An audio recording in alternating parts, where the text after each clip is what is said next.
జయ గురుదేవదత్త వాగీశ్వర్యే నమ జగన్మాత అనుగ్రహ ప్రసాదరస్సు దక్షిణామూర్తయే నమ హైగ్రీవాయ నమ గురుపాదికేభ్యో నమ దత్తపాదికేభ్యో నమో నమ.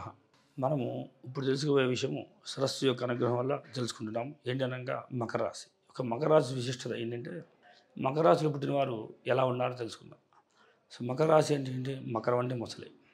దానికి ఎలా ఆదరణ లభిస్తుంది ముసలికి అంటే ఎవరన్నా ఆహారం పెట్టేవాళ్ళు ఉంటే ఈజీగా లభిస్తుంది. దాన్ని అన్నం తినడం కూడా గమనించండి. ముసలి ఆహారం తినడం కూడా చాలా కష్టపడి తినాల్సి వస్తుంది. అంటే డైరెక్ట్గా నోరు తెరిస్తే తినడానికి కొంత దొరకడానికి కూడా అవకాశం దొరకదు. అది కొంచెం దొల్లి అడిదిప్పి తినాల్సి వస్తుంది కూడా. అంటే ఆహారం దొరకడం కూడా చాలా కష్టంగా ఉంటుంది లెక్క. ఎక్కువ శ్రమ జీవితం నడిపిస్తుంటారు వీళ్ళు. ఎప్పుడు కూడా వీళ్ళు శ్రమ తీసుకోకుండా ఫలితాన్ని పొందలేరు. అంటే వీళ్ళు కొంత మోసపూరితంగా ఉంటుంది. వీళ్ళు శ్రమ చేస్తారు. శ్రమలో కొంత ఎంత కష్టపడితే కానీ ఫలితం నడవదు. ఎక్కువ పేదరికంతో ఉన్న వాళ్ళు ఉంటారు. ఎక్కువ చూడండి, వాళ్ళ దగ్గరికి వెళ్ళి మనం ఎంత సంపాదించినా దాన్ని పెద్దగా వాళ్ళు మట్టితో భావం చేస్తుంటారు. కనుక మనం ఎంతన్నా పేదరికంతో ఉంటుంటారు వాళ్ళు. అందుకని మీకు పూర్ గుడిసెల్లో ఉన్న వాళ్ళందరూ కూడా ఎక్కువ మకర రాశిలోనే ఆ లక్షణాలు ఉంటుంటారు వాళ్ళు. అందుకని అభివృద్ధి లేని ఒక ప్లేసుల్లో వీళ్ళు జీవనం నడిపిస్తుంటారు. ఎక్కువ మురికాలు పక్కన, చినిపోయిన గొడ్డల పక్కన, లేదా బొగ్గు వ్యాపారాలు చేయడము, లేదంటే కనుక గనులు తీసే వ్యాపారం చేయడము, గనులు తీసే ప్లేసులో ఉండడము. వీళ్ళ జీవనశైలి ఎంతో ఒక రకంగా ఉంటుంది. వీళ్ళు ఎన్నున్నా కూడా సుఖపడలేని జీవితంగా ఉంటుంది. ఏదో ఒక రకమైన హెల్త్ ప్రభావితం సమస్యలు ఉంటాయి, హెల్త్ ప్రాబ్లమ్స్ ఉంటాయి. వీళ్ళకి నరాల సంబంధించిన టెన్షను, ఎప్పుడు తలనొప్పి రావడం, వీళ్ళకి తరచూ తలనొప్పి రావడం లక్షణాలు ఎక్కువగా ఉంటుంటాయి. వీళ్ళు ఎప్పుడు కూడా ఏదో ఒక రకమైనటువంటి ఇబ్బంది అవస్థ పడుతూ ఉంటారు లెక్క. పేదరికంతో ఉంటుంటారు. వీళ్ళని అందరూ తొక్కేస్తుంటారు.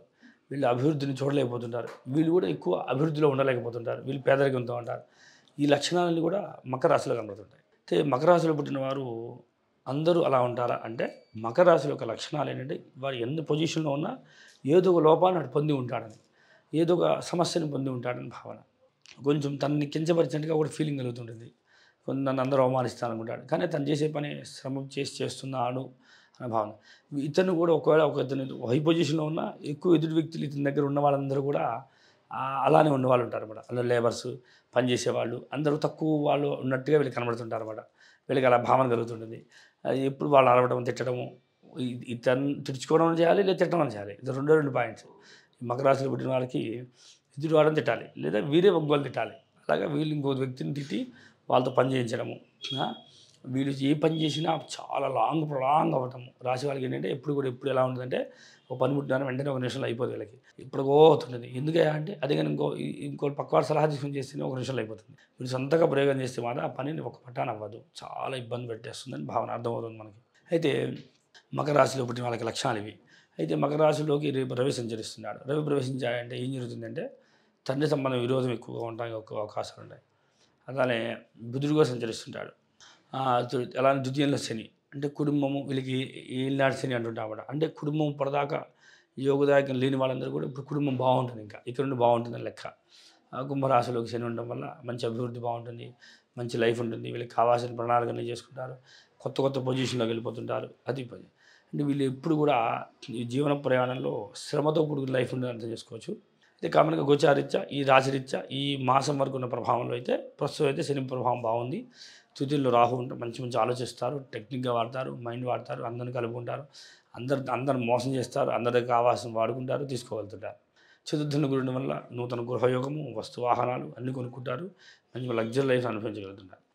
అలానే వీరికి జాతరీత్యా ఇప్పుడు మనం చెప్పే మకర రాశి వారికి కేతు ప్రభావం ఉండడం వల్ల, కేతువు ఎగ్జాక్ట్లీ వీళ్ళకి భాగ్యంలో ఉండడం వల్ల కొంచెము జ్ఞానం అనేది కావాలి అని ఆతృత పడుతుంటారు. దేవాలయ దర్శనం చేసుకోవాలని ఆతృత పడుతుంటారు, దేవతా దర్శనం పొందాలనుకుంటారు. వీరు ఎన్ని పనులు చేసినా సరే ఎక్కడ కూడా లోపం ఉందని ఏదో ఒక ఫీలింగ్ వాళ్ళకి వస్తూ ఉండేది అనమాట. ఇది సక్రమంగా లేదని వీళ్ళు ఏదో దాన్ని వంకలు పెట్టుకుంటూ ఉంటారు అన్నమాట. వీళ్ళు ఎప్పుడు కూడా ఏదో అంటే వీళ్ళు ఎప్పుడు లోపంలోనే పడతారు కామన్గా. వీళ్ళు ఏదో ఒక లోపాన్ని వీళ్ళు ఎంచుతూ ఉంటారు అన్నమాట. వీళ్ళకి ఆ లక్షణాలు ఎక్కువ కనబడుతున్నట్టుగా అనిపిస్తుంది.